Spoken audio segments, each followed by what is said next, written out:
Good evening, everyone, and welcome to the TV6 Digital Desk live stream. My name is Molly Birch, and I'll be taking you through a recap of today's headlines. This stream starts every night at 8 to 7 Central Time and runs from Sunday to Thursday. Feel free to comment and ask any questions you have in the chat as you feel like it, and I'll do my best to answer those questions as we go and after the stream as well. With all of that business out of the way, let's take a look at our first story for tonight. The United States Postal Service will be holding a public meeting on February 8th to announce the findings from a review of the Iron Mountain Post Office. Beginning at 3 in the afternoon at the Kingsford Armory, the Postal Service will hear public feedback about the findings. The USPS says the plan is to modernize the office as a local processing center to enhance postal services across Upper Michigan and Wisconsin. The USPS adds it will work with the unions and management to monitor the impacts of changes. And developing now, a group is looking to reverse the rezoning of Negaunee's Old Town. The Negaunee City Council rezoned a 5-acre parcel of land in the hopes of adding housing during a meeting last month. Protect Old Town Negaunee held a petition signing at the old Negaunee Bank building. Organizers say they want to encourage the council to rezone the land back to public access or put the decision on the ballot. One member says the group is trying to get as many signatures as possible.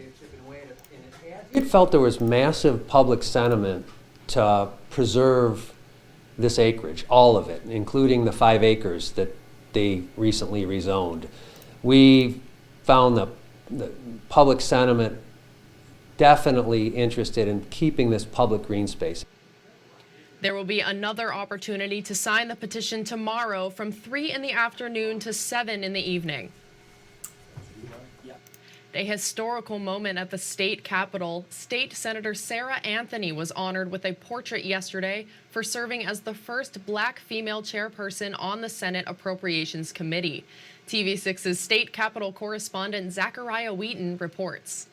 It's an honor few Black legislators in the state have received, a portrait on the walls of the Capitol building. And on Thursday, Senator Sarah Anthony became the first and only Black woman to have her portrait put on display.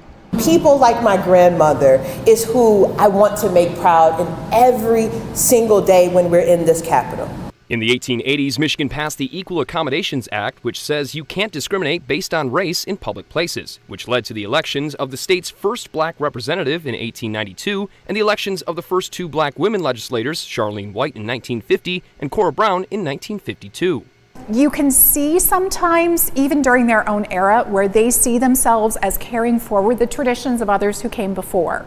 So there's a photograph of them that I love that shows them standing in the Senate chamber under a portrait of the first woman elected. Now, she was a white woman from Grand Rapids, but they see themselves as the next step in that story. The state capitol historian says whenever they have field trips come through, kids are always looking up at the portraits, looking for someone that has something in common with them.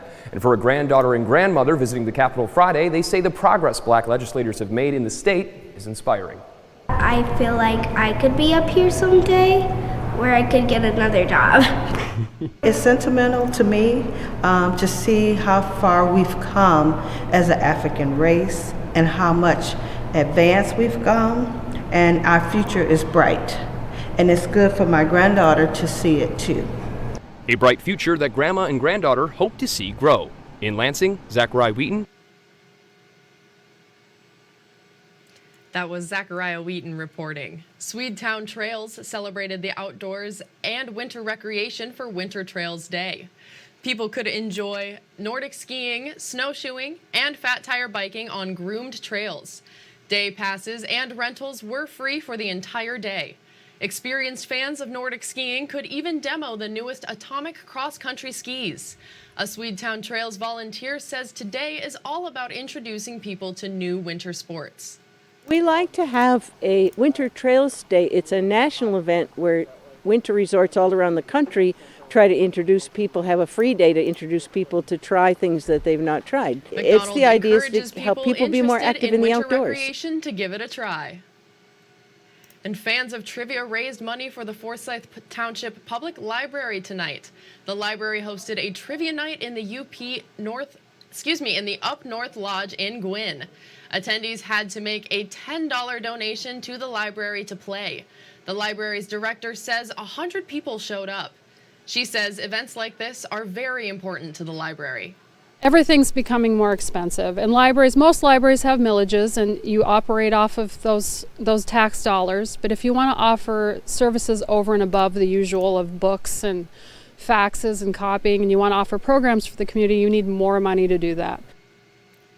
This is the first year the library has hosted this fundraiser. Staff say they planned on bringing back trivia night next year. And finally tonight on the TV6 Digital Desk live stream, today was the last day of the Heikki Lunta Winter Festival in Negaunee. The event closed up with its inaugural pasty eating contest.